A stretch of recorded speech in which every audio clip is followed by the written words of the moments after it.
नमस्कार मंडळी, रामकृष्ण हरी. आज मी तुम्हाला खारं वांग कसं करायचं हे दाखवणार आहे. त्यासाठी मी 1/2 किलो वांगी घेतलेलं आहे, शेंगदाण्याचा कूट घेतलेला आहे, कोथिंबीर घेतलेली आहे, जास्त घ्यायची कोथिंबीर, 15 ते 20 पाकळ्या लसूण सोलून घ्यायचा आहे. तिखट हवा असल्यास 2-3 मिरच्या टाकायच्या आणि खोबरं, हे लसूण, खोबरं, कोथिंबीर आणि मिरची मी मिक्सरला वाटून घेणार आहे. वांगे अशा पद्धतीने चिरून घ्यायचे आपल्याला.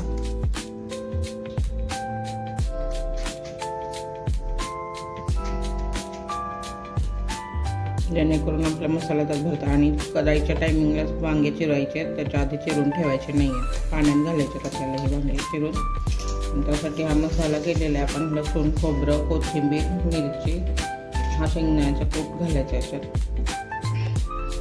तुम्हाला जेवढा हवा आहे तेवढा टाका.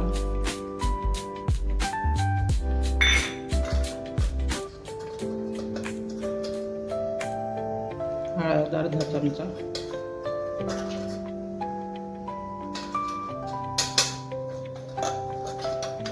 मटण मसाला टाकायचा असला तर टाका थोडासा, नाही टाकला तरी चालेल.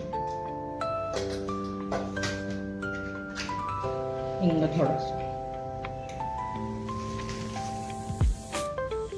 धने पावडर अर्धा चमचा आणि चवीपुरतं मीठ टाकायचं. हे सगळं मिक्स करून घ्यायचं आहे आणि आपल्याला वांग्यामध्ये भरायचा आहे हा मसाला.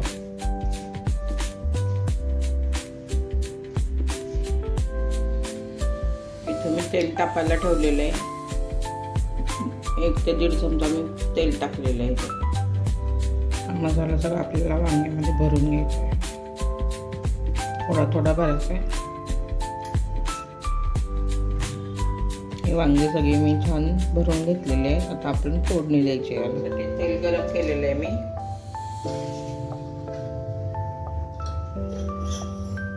त्याच्यामध्ये जिरे, मोहरी तडतडली की आपल्याला वांगे टाकायचे.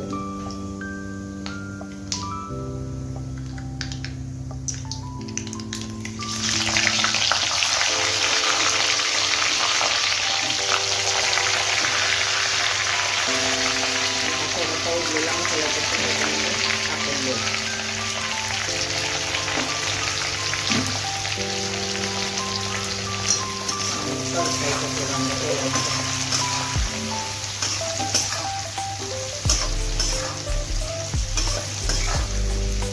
मस्त लागतं हे पण वांग.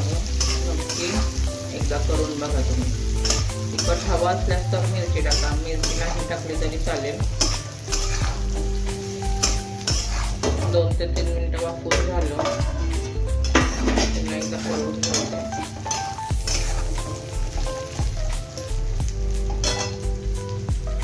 पाणी टाकायचं थोडंसं. आपल्याला किती लपतपीत पाहिजे तुम्हाला थोडंसं पाणी टाकायचं. जास्त पातळ करणार नाही, थोडंसं चांगल्याबरोबरच पाणी करायचं. आणि उकळून झालं की तर झाकण ठेवायचं आपल्याला. उकळून द्यायचं हे पाणी.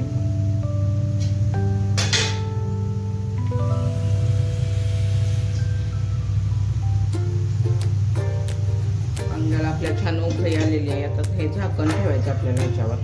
10 मिनिटात शिजतं वांग आपलं. 10 ते 15 मिनिटं लागतात शिजण्यासाठी. आणि ह्याच्यावर थोडंसं पाणी टाकून ठेवायचं, म्हणजे जेवढा आपल्याला जसं आहे जेवढा हवा आहे तेवढाच राहतो कोणी वाफेवर शिजतं.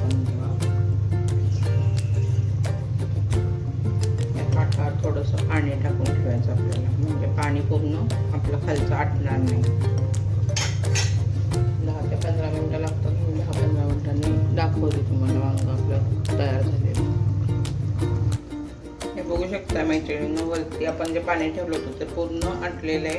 आणि 10 मिनिटं झालेले, 10 ते 15 मिनिटं झाले आणि आपलं वांग तयार आहे. चांगलं शिजलेलं आहे का नक्की ट्राय करून बघा आणि कमेंट करायला विसरू नका.